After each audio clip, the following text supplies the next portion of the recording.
All right, today we're going to deconstruct DiE4u, that massive 2021 hit from Bring Me the Horizon. And let me tell you, this is one of those songs that sounds like one thing, but it's about something else, something way, way darker. So you hear that huge chorus for the first time, right? You know that I die for you. It just screams ultimate romantic declaration. It's got all the makings of a classic, fist-pumping pop rock anthem about being totally, recklessly devoted to someone. Yeah, about that.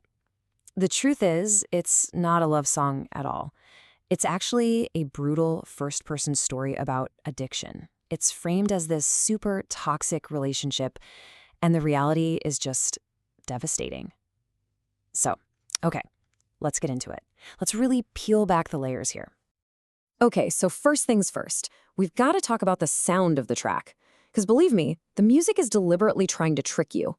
The band actually has a name for this style. They call it future emo.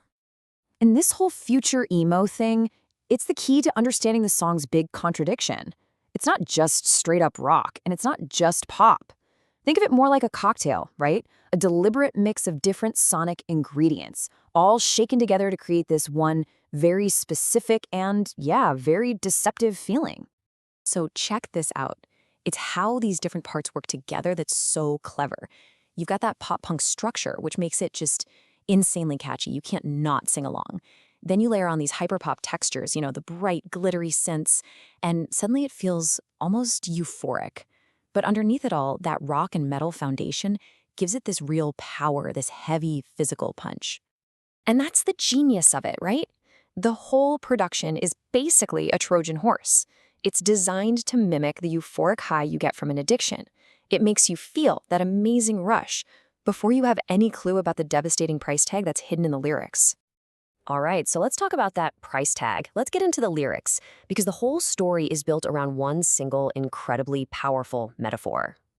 So frontman Oli Sykes, he basically personifies his addiction. He treats it like a toxic relationship, almost like he's having a secret affair. An affair that's all about betrayal, obsession, and ultimately self-destruction. He even said it's like cheating on everyone you care about.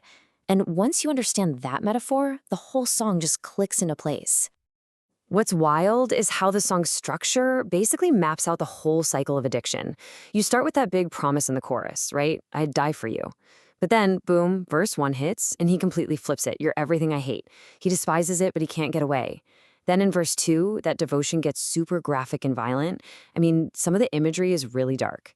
And all of it, every line, is building towards this one single moment of horrifying clarity in the bridge. And this bridge? This is where everything explodes. It's the lyrical climax of the whole song. The narrator just stops pretending, drops the whole romantic act, and calls this relationship exactly what it is. He just completely tears down that love song facade. He says, this is a car crash. It's not a romance. It's chaotic, it's sudden, it's just pure destruction. Then he screams, this is a bloodbath. I mean, how much more violent can you get?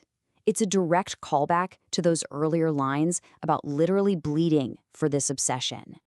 And then, the final line, it's a bullet in the head. He finally just accepts it for what it is, a death sentence. When he screams, so pull the trigger, it's this moment of complete, total surrender to his own self-destruction. It's chilling. Okay, so here's the thing that makes this all so much more intense. This isn't just some clever metaphor somebody thought up for a song. No, this story is real. Now, Oli Sykes has been super open for years about his past battles with addiction, stuff that almost killed him. But DiE4u actually comes from something more recent. It was born out of a relapse he had during the COVID lockdown. That isolation forced him to face his demons, and it made him realize he had to make a change, like for good this time. And he's said it himself. He says the song is literally about hitting that rock bottom. It's a document of that one specific moment when he realized, okay, that's it. I have to cut this part of me off. This is not happening anymore. He had to slam the door on it completely. So let's put all the pieces together, right? You've got this euphoric, poppy sound. You've got these absolutely devastating lyrics. And you have this deeply, deeply personal, true story behind it all. When you combine them, you really start to see the genius of what they've created. This right here, this is the whole point of the song. The music makes you feel the high, right? That incredible rush, that energy, that pull that makes addiction so alluring. But at the exact same time, the words are telling you the brutal, ugly truth of what happens next. That clash, that dissonance between what you're hearing and what he's saying, that's not a mistake. That is the message.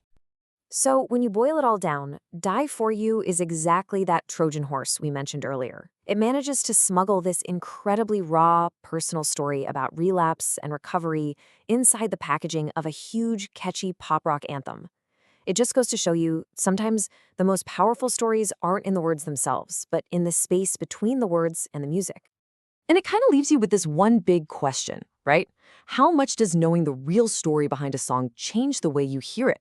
Because I guarantee you, once you see past the bright, shiny surface of this track, you will never ever hear it the same way again.